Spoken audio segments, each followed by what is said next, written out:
अस्सलाम वालेकुम मेरे दोस्तों, सजनों और बेलियों। मैं हूँ इजहार अहमद और वेलकम करता हूँ आपको किचन गार्डनिंग चैनल पर। और साथ में उम्मीद भी रखता हूँ कि आप सब लोग खैरियत से होंगे, फिटफाट होंगे, अच्छे से कामों में खूब अच्छी तरह से बिजी होंगे। आपकी लाइफ और आपका पूरा घराना खूब हैप्पी होगा, खुश होगा और छुट्टियाँ खूब इंजॉय कर रहे होंगे आप। क्योंकि गर्मियों के सीज़न में बच्चों को स्कूल से छुट्टियाँ हो जाती हैं तो छुट्टियों में काफ़ी इंजॉयमेंट भी की जाती है। ओके दोस्तों, आज का मेरा टॉपिक बहुत ही खूबसूरत पौधे के बारे में होगा। ये फोलिएज प्लांट है, होम फोलिएज प्लांट। बहुत ही अजीब दिखने वाला और बहुत ही प्यारा दिखने वाला, मुझे बहुत अच्छा लगा ये प्लांट। देखिए कितने खूबसूरत इसके फोलिएज, कितने पत्ते इसके खूबसूरत हैं। तो प्यारा तो है। अभी इसकी डिटेल में जाते हैं तो आपको कुछ ये पौधा बुरा भी लगेगा और कुछ को तो बहुत अच्छा लगेगा। ये मैं छोटे साइज़ में ही लेकर आया हूँ। इसका जो साइज़ है बड़ा भी होता है, लेकिन आपको मालूम है मैं छोटे साइज़ के पौधे घर में लाता हूँ और मैं उनको खुद से बड़ा करूँ तो मुझे ज़्यादा अच्छा लगता है। ओके दोस्तों, इसका कॉमन नेम डेविल बैकबोन है। डेविल्स बैकबोन मतलब कि शैतान की रीढ़ की हड्डी प्लांट इसका नाम है, कॉमन नेम है ये इसका। बहुत अजीब नाम है इसका। जिस पागल ने भी रखा होगा, आई थिंक उसने शायद शैतान को देखा होगा कि उसकी शैतान की रीढ़ की हड्डी कैसी होती है, तो इसीलिए उस पागल ने इसका नाम भी डेविल्स बैकबोन इसका नाम रख दिया होगा। मुझे नहीं मालूम कि ऐसा क्यों किसी ने नाम रखा होगा इसका। ये कॉमन नेम है, इसको इंटरनेट पर आप सर्च करेंगे तो इजीली आपको सर्च हो जाएगा। ये डेविल्स बैकबोन मतलब कि शैतान की रीढ़ की हड्डी प्लांट इसको बोलते हैं। मे बी कि उन्होंने इसलिए बोला होगा कि इसकी जो ये ब्रांचेस हैं, इसमें ये टिम्बर नहीं बनती, ये रहती तो सॉफ्ट ही हैं, लेकिन कुछ इस अंदाज से बढ़ती हैं जिस तरह जिग जैग होता है। जिग जैग मतलब कि कर्व ले के जाती है। नहीं तो अमूमन 90% जो भी प्लांट होता है उसकी जो शूट्स होती हैं वो बिल्कुल स्ट्रेट होती है, उसकी ब्रांचेस लकड़ी की बिल्कुल स्ट्रेट होती हैं, लेकिन इसकी ऐसा नहीं होता, इसका थोड़ा थोड़ा कर्व भी होता है। इसलिए शायद उन्होंने रख दिया इसका नाम शैतान की रीढ़ की हड्डी। तो पता नहीं उस बेचारे ने शैतान को देखा होगा कि नहीं देखा होगा। जो भी देखा होगा तो अच्छा भाई, अपने लिए देखा होगा। मैंने तो अभी तक नहीं देखा, जस्ट मैंने कॉमन नेम आपके साथ शेयर किया। ओके, इसका साइंटिफिक नेम स्पीडिलैंथस है, PEDILANTHUS, स्पीडिलैंथस। तो प्लांट तो बहुत अच्छा है, मुझे खूबसूरत भी लगा। इसके पत्ते बहुत ही मतलब कि मोटे मोटे से पत्ते होते हैं, हार्ड लीव होते हैं, जिस तरह मोटा कपड़ा होता है, मलमल का कपड़ा नहीं, उसको वेलवेट का कपड़ा शायद बोलते हैं, पता नहीं हिंदी में उसको क्या बोलते होंगे। अच्छा लगता है मुझे पत्तों को टच करना इसके। ये यूफोर्बिएसी फैमिली से ताल्लुक़ रखता है, मतलब कि यूफोर्बिया से ही ताल्लुक़ रखता है। यूफोर्बिया प्लांट आपने देखे होंगे बहुत से, तो ये उसी फैमिली से ताल्लुक़ रखता है। इसकी केयर सकुलेंट प्लांट जैसी ही होती है। सकुलेंट प्लांट आपने अक्सर देखे होंगे, बहुत खूबसूरत दिखते हैं। ये भी कुछ उसी टाइप का ही है। इसके पत्तों को जब टच करते हैं तो ऐसा ही लगता है जैसे सकुलेंट प्लांट को हम टच कर रहे हैं। इसके जो ब्रांचेज है उसको देखें तो वो भी लकड़ी नहीं बनती, हल्की हल्की सॉफ्ट होती हैं, तो इसलिए इसको सकुलेंट प्लांट भी बोला जाता है। ये फ्लावरिंग भी करता है। फ्लावरिंग इंडोर अगर रखेंगे इसको तो ये फ्लावरिंग करेगा और बहुत खूबसूरत इसका फूल भी होता है। आप ये फूल चेक कर लीजिए, ये इसका फूल है, जब ये जवान हो जाएगा फ्लावरिंग पर आ जाएगा। फ्लावरिंग का सीज़न दो ही होते हैं, या बाहर का मौसम होता है या गर्मियों का मौसम। गर्मियों का मौसम और बाहर का मौसम फ्लावरिंग के लिए अच्छा होता है। और अब बात करते हैं इसकी प्रोपगेशन की। ये प्लांट की प्रोपगेशन कैसे हम कर सकते हैं। बहुत इजी टू ग्रो है ये। इसकी जो कटिंग्स है हम लगा सकते हैं, क्योंकि अब बरसात का मौसम स्टार्ट होने वाला है, तो हर पौधे की कटिंग्स आप लगा लें। आपके पास जितने भी प्लांट्स पड़े हुए हैं, एक एक कटिंग्स या दो दो कटिंग्स जितनी आपकी रिक्वायर है, या आपके पास जितने भी प्लांट्स हैं आप एक्सपेरिमेंट के लिए भी कटिंग्स लगा सकते हैं। तो इसकी कटिंग लगा सकते हैं, बहुत इजी टू ग्रो है इसकी कटिंग। इसकी लो मेंटेनेंस प्लांट है ये। जस्ट इसको स्टेम को हम काटेंगे और मिट्टी के अंदर लगा देंगे, करीब 2 इंच इसको दबा देंगे मिट्टी के अंदर, तो ये अपनी ग्रोथ वहीं से स्टार्ट कर देगा। एंड शूट लगाइएगा। एंड शूट अगर आपने कटिंग्स लगाने का तरीका नहीं मालूम तो मेरी रिसेंटली मैंने अपलोड की है वीडियो, वो थी about how to grow cuttings, how to grow from cuttings के नाम से उसका टाइटल होगा। आप उसको वॉच कीजिए, आपका कॉन्सेप्ट क्लियर हो जाएगा आपने कटिंग्स कैसे लगानी है। ओके दोस्तों, इसको सॉइल की अब बात कर लें, इसकी मिट्टी की बात कर लें, तो मिट्टी इसको हर किस्म की मिट्टी में आप इसको ग्रो कर सकते हैं, कोई इशू नहीं है। चिकनी मिट्टी में भी ग्रो हो जाता है क्योंकि ये लो मेंटेनेंस प्लांट है और ये बेसिकली इंडोर प्लांट है। इंडोर अगर रखेंगे तो बहुत अच्छा रिजल्ट आपको मिलेगा। इंडोर प्लांट है इसलिए इसको soil drainage, well drainage system soil जो होती है वो अच्छी लगती है। बेस्ट जो सैंड बेस्ड सॉइल होती है ना, मतलब कि मान लीजिए इसके अंदर अभी मिट्टी है, तो मिट्टी के अंदर हम 80% रेत मिक्स कर लेंगे और जो 20% है वो मिट्टी मिक्स कर लेंगे, तो इसके लिए अच्छी बेस्ड ड्रेनेज सॉइल बन जाएगी। क्योंकि जो इंडोर प्लांट होते हैं, सकुलेंट प्लांट को ज़्यादा स्टोरेज सिस्टम नहीं चाहिए होता, उसको ड्रेनेज सिस्टम अच्छा चाहिए होता है। अगर प्लांट का मिट्टी जो पोट है उसका ड्रेनेज सिस्टम अच्छा होगा तो इसका मतलब ये है कि प्लांट की ग्रोथ अच्छी रहेगी, प्लांट की रूट्स बर्न नहीं होगी, पानी इकट्ठा नहीं होगा, फंगस नहीं लगेगा। आप समझ रहे हैं ना, मतलब कि हमने पानी दिया और फौरी जितनी भी रिक्वायर है इसकी रूट्स की और जितनी भी मिट्टी की नीड है वो सक कर ले पानी को, और एक्स्ट्रा वाटर जो है ना वो नीचे से ड्रेनेज होल से ड्रेन हो जाए। और इसको पानी की ज़रूरत, पानी बहुत मेजर पॉइंट होता है बात करने के लिए प्लांट्स के ऊपर, क्योंकि पानी के ऊपर ही मिट्टी और पानी दो चीज़ें होती है, कंपलसरी हैं ये पौधे की लाइफ के लिए। जिस तरह इंसान के लिए डाइट बहुत ज़रूरी चीज़ है, अगर हम एक्स्ट्रा डोज ले लें डाइट की और डाइट जो भी हम हमारे सामने आए तो हम खाते रहें, रगड़ते रहें, तो हमें बहुत सी बीमारियां लग जाती हैं। इसी तरह पौधों के में भी है ऐसा। तो पौधे ने दो इनकी जो हाउस है इनका, बहुत इजी ज़ुबान यूज़ करूं तो इनका जो घर है वो अगर ज़्यादा गीला होगा और अगर जो पानी हम देते हैं घर को तो वो अगर ज़्यादा ओवर दे देंगे हम, तो उससे मिट्टी के अंदर जो फंगस पैदा होगा वो प्लांट्स की रूट्स नाराज़ हो जाएंगी, वो मुरझाना शुरू हो जाएंगी। आप समझ रहे हैं। तो इसको ओवर वाटरिंग बिल्कुल पसंद नहीं है, इसको लो वाटर दें। बिल्कुल समझ लीजिए अगर इसको 7 दिन भी, अगर सर्दियों के सीज़न में 7 दिन भी पानी ना दें तो ये स्टेबल रह सकता है, क्योंकि ये सकुलेंट प्लांट है। तो सकुलेंट प्लांट को ड्रेनेज सिस्टम ज़्यादा अच्छा लगता है पानी का, ना कि ज़्यादा इकट्ठा रहे पानी। तो इसको आप ज़्यादा पानी मत दीजिएगा, अगर ज़्यादा पानी देंगे तो ये प्रॉब्लम में आ सकता है, इसकी ग्रोथ रुक सकती है। और अगर हम इसको बहुत ही कम पानी दे देते हैं तो इसके नुकसान ये होगा कि इसके फोलिएज जो है ना डिफोलिएट हो जाएंगे। जो इसके पत्ते हैं वो डिफोलिएट होना शुरू हो जाएंगे, मतलब कि पत्ते झड़ना शुरू हो जाएंगे। जस्ट जो ये शैतान की डंडियाँ हैं ना मतलब शैतान की जो ये ब्रांचेस हैं जस्ट यही बाकी बचेंगी, सारे पत्ते झड़ जाएंगे अगर हम बहुत ज़्यादा पानी कम कर देंगे। तो सेंटर रखें पानी का, ना ज़्यादा ओवर यूज़ करें और ना ही ज़्यादा लेस करें। आप इसको बैलेंस डाइट जिसको बोलते हैं ना, बैलेंस डाइट आप रखें पानी का, तो बैलेंस रखेंगे तो पौधे की हेल्थ भी अच्छी रहेगी और इसको प्रॉब्लम भी नहीं होगी। ओके, पानी आपने ज़्यादा नहीं देना है इसको। लाइटिंग की बात कर लें अब, लाइट इसको सकुलेंट प्लांट को लाइट जो है ना लाइट करते हैं ब्राइट पसंद। मतलब कि जितने भी सकुलेंट प्लांट होते हैं वो ब्राइट लाइट अच्छी लगती है उनको, मतलब कि कम रोशनी अच्छी लगती है, बिल्कुल शार्प रोशनी नहीं, सन रेज उसको अच्छी नहीं लगती। तो क्योंकि ये इंडोर प्लांट है तो इंडोर प्लांट को ज़्यादातर जो है ना वो लो लाइट अच्छी लगती है। तो लो लाइट मिलेगी तो पत्ते और डार्क होंगे, इसके कलर जो है ना वो डार्क होंगे, फेड नहीं होंगे।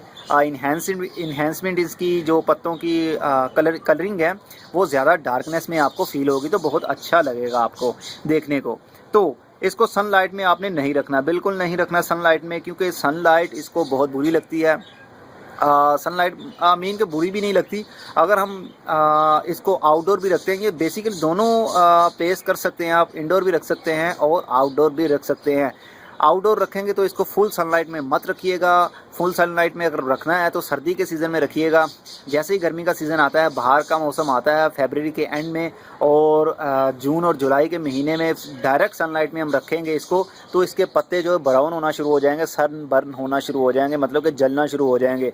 तो डंडियाँ ही सिर्फ बच जाएगी, पौधा मरना शुरू हो जाएगा। इसलिए आप उसको शेड के नीचे रखिए, सूरज की रोशनी मिले लेकिन इतनी भी ज़्यादा ना मिले कि ये सनबर्न होना शुरू हो जाए, ओवर हीटिंग इसके लिए हीट स्ट्रोक होना शुरू हो जाए। तो इसको शेड के अंदर रखें या इंडोर रखें तो ज़्यादा ग्रोथ करता है और अच्छे से ग्रोथ करता है। अगर हम पोट की बात करें, पोट के साइज़ की बात करें, तो these plants like to be root bound in small container. बहुत ही छोटे कंटेनर में इसका रूट बाउंडिंग बहुत अच्छी लगती है। मैं अक्सर आपको कहता रहता हूँ कि रूट बाउंडिंग जो है ना, रूट जिस प्लांट की रूट गमले के अंदर बाउंड होना शुरू हो जाए तो उसकी ग्रोथ रुक जाती है, लेकिन ये बिल्कुल उससे ऑपोजिट है। इसको रूट बाउंडिंग बहुत अच्छी लगती है। रूट बाउंडिंग आपको कैसे समझाऊं, अभी मैं एक चाय का सिप ले लूँ, देन आपको मैं समझाता हूँ। अभी माइंड में मेरे आ नहीं रहा कि मैं आपको कैसे गाइड करूँ रूट बाउंडिंग का।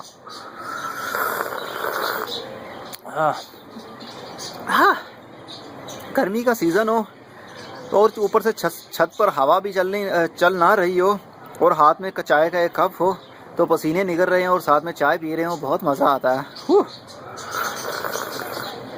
अरे अरे इज़हार, तू भी अजीब है। ओके दोस्तों, रूट बाउंडिंग बेसिकली अगर प्लांट की ग्रोथ चल रही है, मान लीजिए अभी इसकी इसकी ग्रोथ है बहुत अच्छी चल रही है, तो अगर मैं इसको पॉट से बाहर निकालूंगा इसके रूट बाउल को, तो इसकी रूट्स काफ़ी डेवलप हुई होंगी, बाउंड हुई होंगी। तो अगर जो मैं रेगुलर प्लांट्स आपको बताता हूँ, 99% जितने भी प्लांट्स हैं उनको रूट बाउंडिंग अच्छी नहीं लगती। अगर रूट बाउंड हो जाएंगी गमले के अंदर, तो रूट बाउंडिंग और इजी करूँ आपके लिए, तो रूट बाउंडिंग उसको बोलते हैं कि रूट्स बहुत अच्छे से डेवलप हो गई हैं पोट के अंदर ही, मतलब कि इतनी उनका कैप्चा बन गया है, इतना स्पाइडर बन गया है कि रूट्स आपस में टाइट हो रही हैं, एक दूसरे के अंदर ही दंस रही हैं। तो इस सिचुएशन को बोलते हैं रूट बाउंडिंग। तो अगर जो दूसरे प्लांट होते हैं, रेगुलर प्लांट जितने भी होते हैं, अगर हम उसको रीपोटिंग ना करें या रीप्रूनिंग ना करें, रूट प्रूनिंग ना उसकी करें, या उसको किसी लार्ज स्पेस में शिफ्ट ना करें पौधे को, तो रूट बाउंडिंग की वजह से पौधा मरना शुरू हो जाता है। लेकिन ये प्लांट बिल्कुल ऑपोजिट है, इसको रूट बाउंडिंग बहुत अच्छी लगती है। इसकी जितनी भी रूट्स एक दूसरे के अंदर धसी होंगी, इसको उतना ही ये हैप्पी फील करेगा और रिलायबल फील करेगा और इसकी ग्रोथ होती रहेगी। आप समझ रहे हैं ना? तो ये लो मेंटेनेंस प्लांट है, इसकी आपको बार बार रूट प्रूनिंग भी नहीं करनी पड़ेगी, रीपोर्ट भी नहीं करना पड़ेगा। इसको छोटे से गमले में लगा रहने दीजिए। अभी ये 7 इंच का पॉट है, तो 7 इंच के पॉट में भी इसकी ग्रोथ चलेगी, आई थिंक 1 साल तक चलेगी। 1 साल के बाद इसकी जो ग्रोथ है वो बढ़ जाएगी। देन मैं इसकी कटिंग्स करने की सोचूंगा।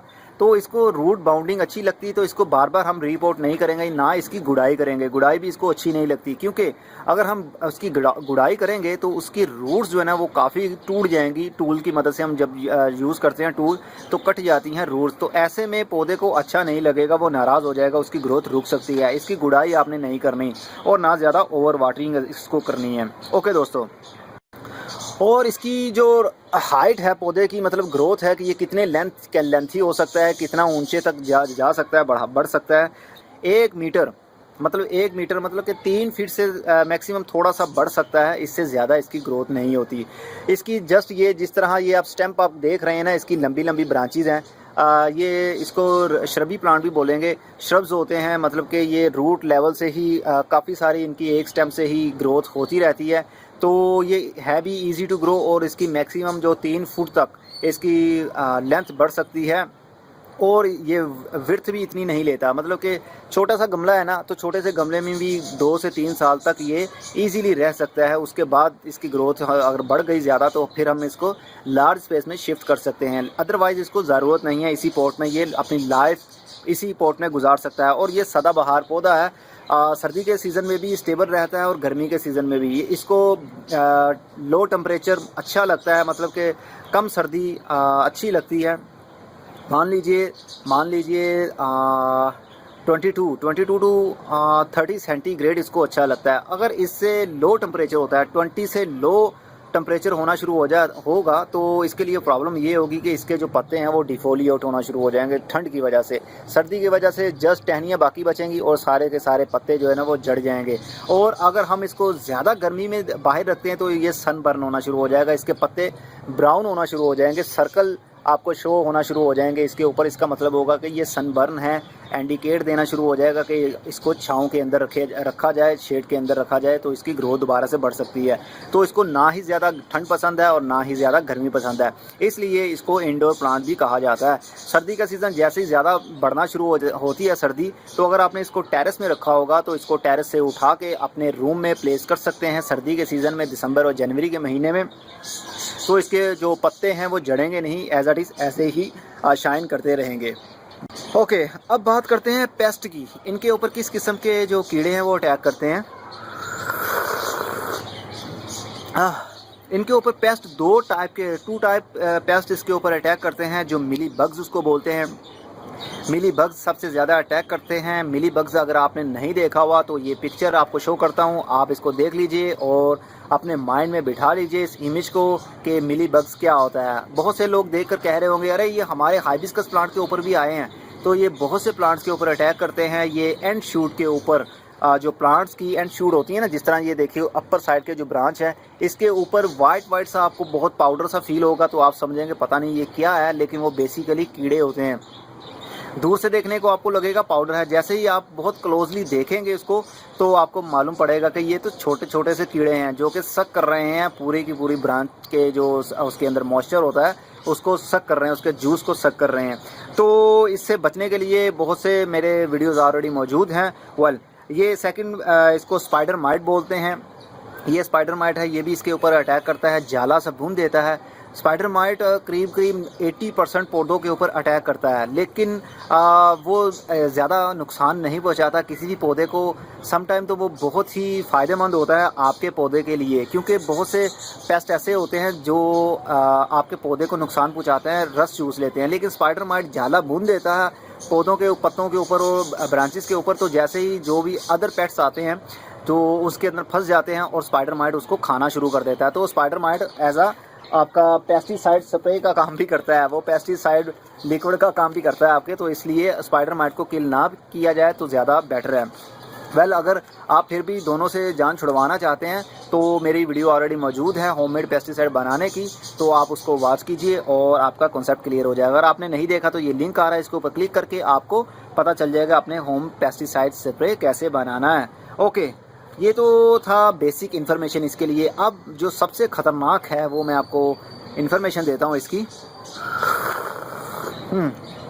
मे बी के ये सुनने के बाद अब आप घर में पौधा ना रखें, क्योंकि ये बहुत ही जहरीला पौधा है। इसका ये फोलिएज से लेके इसकी एंड रूट तक पूरे के पूरे पौधे में जहर भरा पड़ा है। ये जहरीला पौधा है, ये बहुत ही ख़तरनाक पौधा है। इसको आप अगर आपके घर में छोटे बच्चे हैं, एक साल तक जो बच्चे होते हैं ना, अगर तो इतने हैं इस एज के बच्चे, क्योंकि छोटी एज की 1 साल से जो कम बच्चे होते हैं ना उम्र में, तो वो प्लांट्स जो भी होते हैं ना हर चीज़ को अपने मुंह में डालने की कोशिश करते हैं। तो अगर ऐसे में इस प्लांट के जो पत्ते हैं या इसका जो लिक्विड होता है, अभी दिखाता हूँ आपको, अगर वो हाथ लगा के अपनी आँखों में लगाएंगे या फिर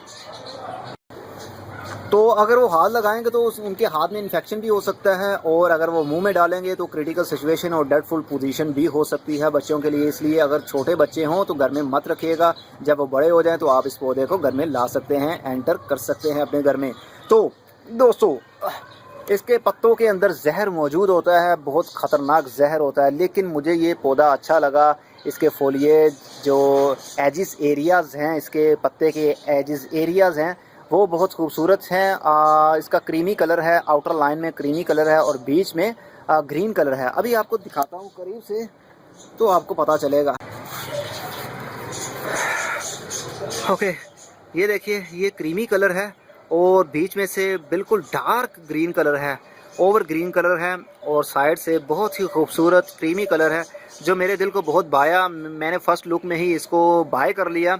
ये मुझे 80 रुपीज़ में मिला है, ओनली 80 रुपीज़ में। इंडिया में प्लांट्स और प्रोडक्ट्स बहुत सस्ती हैं। बहुत मेरे व्यूअर्स बोलते हैं कि पाकिस्तान में हर प्रोडक्ट बहुत महंगी है, तो मैं मानता हूँ दोस्तों, पाकिस्तान में हर चीज़ ही महंगी है। इंडिया में बहुत चीज़ें सस्ती हैं, चाहे वो फार्मिंग हो, चाहे वो कुछ भी हो, कोई भी प्रोडक्ट हो, हर चीज़ वहाँ पर सस्ती है। तो पता नहीं यहाँ क्यों महंगी है। ओके, तो ये बहुत ही इसका लुक मुझे अच्छी लगी तो मैं ले तो आया, लेकिन मुझे जो नर्सरी का ऑनर था उनको बेसिकली इतना पता नहीं होता प्लांट्स के बारे में, तो उन्होंने मुझे कुछ नहीं बोला, जस्ट प्लांट दे दिया। लेकिन ऐसे प्लांट्स को बेसिकली बता देना चाहिए कि ये ख़तरनाक है, जहरीले प्लांट है। आपके घर में अगर बच्चे हैं तो आप अभी मत रखिएगा।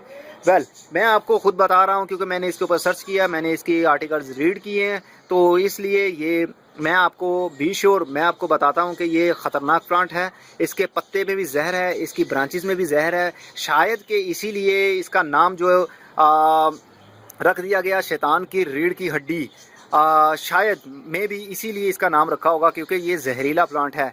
क्योंकि शैतान भी जहरीला होता है। शैतान का जो क्या बताऊं, शैतान की हर चीज़ ही जहरीली होती है क्योंकि वो उसके जो अटैक करने के आइडियाज़ होते हैं ना, जो इंसान के माइंड में आइडियाज़ डालता है वो शैतान, तो बहुत ख़तरनाक आइडियाज़ होते हैं। तो ये प्लांट भी प्लांट का नाम भी कुछ शैतान की तरफ ही उन्होंने बना दिया है, उससे ही ताल्लुक़ करता है, शायद ये बिलोंग करना शुरू हो गया है ओके, इसका अगर मैं इसको थोड़ा सा कट करूं, इस पत्ते को करता हूं तो देखता हूं कि कौन सा पत्ता तोड़ूं। चले ये तोड़ता हूं।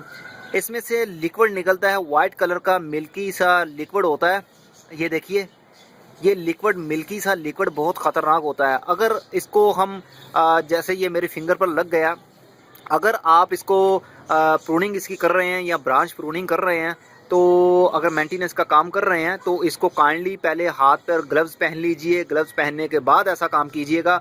अगर तो ग्लव्स नहीं है, जिस तरह मेरे पास अभी ग्लव्स अवेलेबल नहीं है, तो बी श्योर कि आपके जो स्लीव्स हैं, बाजू आपके कोई ऐसा कपड़ा नहीं पहना होना चाहिए, शर्ट ऐसी नहीं पहनी होनी चाहिए जिसके स्लीव ऊपर आपके हाथ में, आपकी कलाई के ऊपर गिर रहे हों और ये लिक्विड आपके कपड़ों को भी लगे तो प्रॉब्लम हो सकती है। इसलिए आप अच्छी तरह से इसका काम करने के बाद पूरी तरह से हाथ को वॉश कीजिए अच्छी तरह से। देन आप कोई खाने पीने की चीज़ को या अपने कपड़ों को या टॉवल को हाथ लगा सकते हैं। मैं आपको प्रोटेक्ट कर रहा हूँ, मेरी जिम्मेदारी बनती है, क्योंकि आप मेरी कम्युनिटी का हिस्सा हैं। तो मैं नहीं चाहता कि मेरी कम्युनिटी के किसी भी फ़र्द को, किसी भी पर्सन को कोई नुकसान हो। ओके दोस्तों, ये बच्चों के घर में अभी मत रखिएगा। इसका लिक्विड बहुत ही ख़तरनाक होता है। अगर आपकी ज़ुबान पर लग जाए तो बहुत क्रिटिकल सिचुएशन हो सकती है आपके लिए और आपके जो अंदर, पेट के अंदर जो जाएगा जब ये पॉइज़न, तो पॉइज़न बहुत ख़तरनाक होता है, आपकी जान भी ले सकता है। वेल, इसीलिए इसका नाम शैतान की रीढ़ की हड्डी रखा है। ये देखा, इसकी जो ब्रांच है कुछ कर्व लेयर के ऊपर जा रही है, जिस तरह जिग जैग होता है ना, जिग जैग पोजीशन में ये ऊपर की तरफ बढ़ रही है। तो ये हर लिहाज से इजी टू यूज़ भी है, मतलब कि इसकी जो मेंटेनेंस है वो बहुत लो मेंटेनेंस प्लांट है। इसको हर किस्म की मिट्टी में आप उगा सकते हैं। तो मैं रिकमेंड आपको ये करूँगा कि आप इसको वेल ड्रेनेज सिस्टम सॉइल जो होती है, वेल ड्रेनेज सॉइल के अंदर लगाइएगा। तो अगर आपको नहीं मालूम कि वो कैसे बनती है, तो जस्ट 50% रेत ले लीजिए और 50% ही मिट्टी ले लीजिए। अदरवाइज़ आप 80% जो रेत ले सकते हैं और 20% मिट्टी के अंदर इसको लगा सकते हैं। तो इसकी ग्रोथ बहुत अच्छे से बढ़ती रहेगी प्लांट की। ओके दोस्तों, ये प्लांट ले आइएगा। बहुत आप इसको मालूम नहीं कि इसको लोकल ज़ुबान में क्या बोलते हैं। और हाँ, ये भी मेंशन कर दूं कि अगर आप इसको धूप में रखते हैं तो धूप में रखने से इसके जो लीव्स हैं, जो क्रीमी कलर आपको दिख रहा है, वो रेडनेस में होना शुरू हो जाएगा, रेडिश होना शुरू हो जाएगा। जिस तरह ये देख रहे हैं आप, इसको हल्का हल्का सा फील होगा ये हो जाए क्लियर, ये कुछ रेडनेस में आ रहा है, रेड रेड सा भी आपको फील होगा। तो अगर हम इसको इंडोर रखते हैं तो ये बिल्कुल ही जो एजिस एरिया है, आउटर लाइन पे जो क्रीमी कलर आपको दिख रहा है, ये बिल्कुल इसी तरह एज इट इज रहेगा। और अगर धूप में रखते हैं तो इसका जो क्रीमी कलर है वो रेडनेस में आ जाएगा, रेड रेड सा फील होगा। और उसको इंडोर रखेंगे तो फ्लावरिंग भी ये करेगा। आउटडोर भी फ्लावरिंग करता है, इंडोर भी फ्लावरिंग करेगा। तो ये तो मेरे लिए तो इंडोर प्लांट है, मैं इसको इंडोर ही रखूँगा। मतलब कि इंडोर मैं रखता तो कोई भी प्लांट नहीं हूँ, सारे के सारे मेरे टेरेस के ऊपर ही पड़े होते हैं। ओके दोस्तों, उम्मीद करता हूँ आपको खूब अच्छे से समझ लग गई होगी। इस प्लांट की भी इन्फॉर्मेशन आपको डिटेल में मैंने दे दी। अब आप इसको बाय कर सके और बहुत प्रोटेक्टली आप इसको प्लेस कर सकते हैं अपने टेरेस के ऊपर, या indoor plant as a indoor plant भी यूज़ कर सकते हैं। ओके दोस्तों, अगली वीडियो में फिर किसी नई इन्फॉर्मेशन के साथ मिलेंगे। तब तक के लिए good bye, see you and tata, और अपना बहुत सा ख्याल रखिएगा।